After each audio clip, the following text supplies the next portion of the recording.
السلام علیکم. په ټیک ټاک یو نوی اپډیټ راغلی. یقینا دا اپډیټ په تاسو ډیر زیات وخت دغه اپډیټ کوم ځای کې دی او دا اپډیټ څنګه کار کوي. خو د ویډیو شروع کېدو مخکې دا آی ډي ځان سره فالو کړئ او دا ویډیو ځان سره فیورټ کړئ. طریقه درته ښیم. سیمپل براشه تاسو خپل ټیک ټاک ته چې کله تاسو اوپن ک نو بر تاسو ښکاری ایډیټ پروفایل. د ایډیټ پروفایل باندې به کلیک کړئ. د باندې چې تاسو کلیک کړئ کله تاسو ښکاری بایو په دې بایو باندې به کلیک کړئ. دی بایو کې تاسو ته کته ښکاری منشن. دلته اوس تاسو خپل آی ډي منشن کول شي.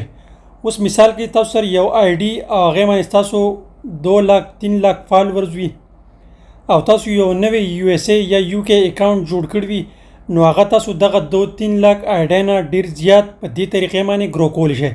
د تاسو وګورئ دلته ما دا منشن باندې کلیک ک دا کته زما آی ډي چې دا راغله او دې باندې به کلیک کوم. دلته دا راغله او بره ګوټ کې تاسو ښکاری دې باندې به زه سیو کوم. دا چې ما کله سیو کړه نو دا به زما بایو ته راشي. بیا چې څوک زما دې غټ اکاونټ ته راځي په دې بایو باندې کلیک کوي نو به زما نوی اکاونټ ته ځي او هغه به فالو کوي. نو دغه شانتي تاسو وړوکی اکاونټ خپل دې غټ اکاونټ نه ګرو کولی شئ. د دغه شانتي ټپس اینډ ټریکس لپاره زموږ د آی ډي ځان سره لازم فالو کړئ.